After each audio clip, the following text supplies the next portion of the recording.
തിരുവനന്തപുരം മാനവീയം വീതിയിൽ നിന്ന് രാഹുൽ നമുക്കൊപ്പം ചേരുന്നുണ്ട്. രാഹുൽ, ആദ്യം തന്നെ ഹാപ്പി ഓണം. അവിടെ തിരക്കൊക്കെ എങ്ങനെയാണ്? എന്നോട് ഹാപ്പി ഓണം. എന്നോട് തിരക്കിനെ പറ്റി ചോദിക്കുക. ഞാൻ തിരക്ക് ഒഴിഞ്ഞൊരു സ്ഥലത്തേക്ക് നിൽക്കുകയാണ്. കാരണം തിരക്കൊക്കെ എനിക്ക് തോന്നുന്നു ബാക്കി സ്ഥലങ്ങളിൽ നിന്ന് കാണാം. ഈ തിരക്കെല്ലാം കഴിഞ്ഞ്, അതായത് ഉത്തരാട പാച്ചിലൊക്കെ കഴിഞ്ഞ് തിരുവോണത്തിന് പോകുമ്പോൾ അല്പം എനർജി നിങ്ങൾക്ക് ബാക്കിയുണ്ടെങ്കിൽ മാനവീയം വീതി വഴി കടന്നു പോകാം. കാരണം ഒന്ന് ചൂട് വയ്ക്കാൻ രണ്ടുപേരും പാടാനൊരു അവസരമുണ്ട്. നമ്മുടെ ഓവളം ബാൻഡ് ഇവിടെ ഇത് നാടൻ പാട്ടുമായി റെഡിയാണ്. അപ്പോൾ നമുക്ക് വായിക്കാം.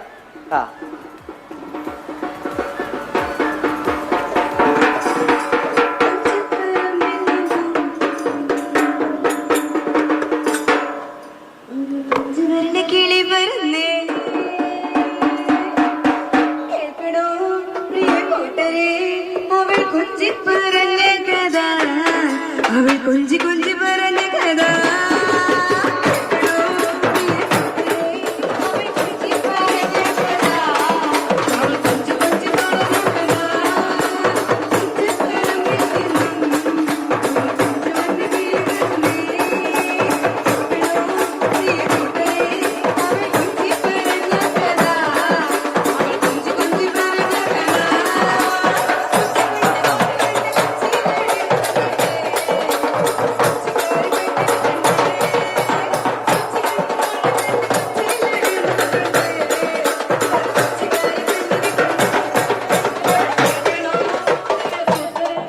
സന്ധ്യ കഥ കേൾക്കണോന്നാ ചോദിക്കുന്നത്. ബാക്കി കേൾക്കണോ? കേൾക്കാം, നമുക്ക് സന്തോഷമേ. തിരുവനന്തപുരത്ത് നല്ല വൈബാണ്. എല്ലാരും പാട്ടും മേളവും ഒക്കെ ആയിട്ട് അവർക്ക് പാടണം എന്നുണ്ടെങ്കിൽ പാടിക്കോട്ടെ. രാഹുൽ, നമ്മുടെ പ്രേക്ഷകര് കേൾക്കട്ടെ കുറച്ചുകൂടി പാട്ട്. രാഹുലിനൊന്ന് ഡാൻസ് ചെയ്യാനൊക്കെ തോന്നുന്നുണ്ടോ അവിടെ? ഉറപ്പായിട്ട് ഡാൻസും ഉണ്ട്, ഒരു പാട്ടും ഉണ്ട്. അതൊക്കെ വരാം. ഇവിടെ എന്താണ് സംഭവം ഞാനൊന്ന് അറിയിക്കാം. ഇത് നമ്മുടെ ബാൻഡാണ് ഓളം. ഓണക്കാലത്ത് മൊത്തം ഇവിടെ പാട്ടുണ്ടായിരുന്നു? ഇല്ല, 10 വർഷമായിട്ട് ഞങ്ങളിവിടെ സജീവമാണ്. ഓളം ബാൻഡ് ഇപ്പം പിന്നെ കുറച്ചുകൂടെ ഞങ്ങൾ ഫേമസ് ആണ്, എല്ലാവർക്കും ഞങ്ങളറിയാം.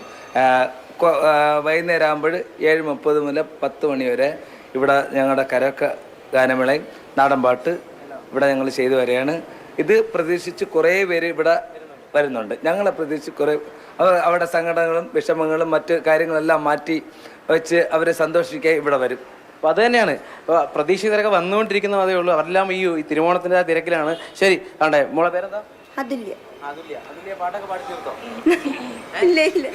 ഇല്ല, അതുല്യ കുറേ സമയമായി ഒറ്റയ്ക്ക് നിന്ന് പാടുകയാണ്.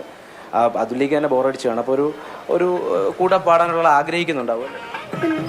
അപ്പൊ ഞാൻ അതിന് തയ്യാറാണ്. നമ്മളോ പറഞ്ഞില്ല, എന്നാ സ്വന്തമായിട്ട് പറയാന്ന് വിചാരിച്ചു.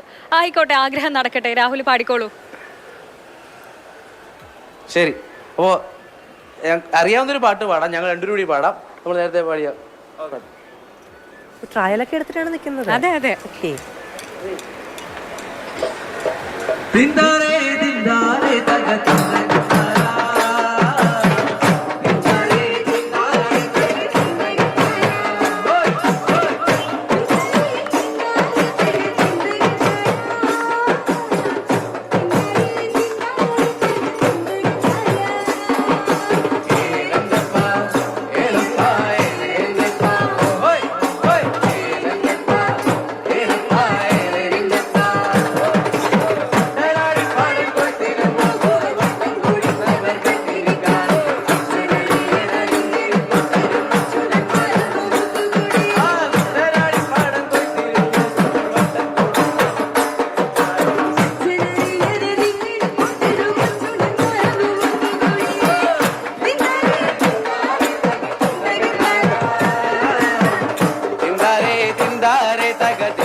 ആവേശം തുടരുകയാണ്. ഇപ്പൊ പാട്ടുകൾ ഇത്രയും മതിയെന്ന് തോന്നുന്നു. ഇനി ആളുകൾ എത്തുമ്പോൾ പാട്ടിന്റെ രീതികൾ മാറും, താളം ചൂടും എല്ലാം മാറും. അപ്പൊ ഇന്ന് അവിടെ നർമാദിച്ചിട്ട് തിരിച്ചു വരൂ. മാഷിലേട്ടനോട് ഇത് പറഞ്ഞിട്ടുണ്ടോ എന്ന് ഞങ്ങൾക്ക് അറിയില്ല. എന്തായാലും രാവിലെ റിപ്പോർട്ടിംഗ് എന്ന് പറഞ്ഞ് ഇറങ്ങി പോയതാണ്. ഇത് കൂടിയിട്ടുണ്ട്. എന്തായാലും ഓണം ആയതുകൊണ്ടാവാം പ്രശ്നമില്ല. എന്നെ തിരിച്ചു വിളിക്കാതിരുന്നാ മതി. ഇന്ന് നോക്കണ്ട അല്ലേ രാഹുലെ? ഇന്നിനി ഇങ്ങോട്ട് നോക്കണ്ട എന്ന് അല്ലേ? എന്തായാലും തിരുവനന്തപുരം മൊത്തത്തിൽ ഓളത്തിലാണ്. ഇത് നമുക്ക് പറഞ്ഞോളൂ. നമുക്ക് മനസ്സിന് ഇഷ്ടപ്പെട്ട കാര്യങ്ങൾ കണ്ടുപിടിച്ച് പോകാനുള്ള സ്വാതന്ത്ര്യം മാതൃഭൂമി തന്നതുകൊണ്ട് ഞാൻ രാവിലെ മുതൽ അതാണ് തേടി നടക്കുന്നത്. അപ്പൊ പിന്നെ ഇനി മെമ്മോ ചോദിക്കില്ല, അപ്പൊ പിന്നെ ഇനി വിശദീകരണം ചോദിക്കില്ല, നൈസായിട്ട് അതങ്ങ് പതപ്പിച്ചു വെച്ചു. നല്ലതാണ്, അടിപൊളിയാണ്. ശരി, അപ്പൊ രാഹുൽ ജിനാഥാണ് മാനവീയം വീഥിയിൽ നിന്നുള്ള വിവരങ്ങൾ നൽകിയത്. ആഘോഷങ്ങളുടെ ഇടമാണ് അവിടെ, ഓണാഘോഷം തകൃതിയാണ്.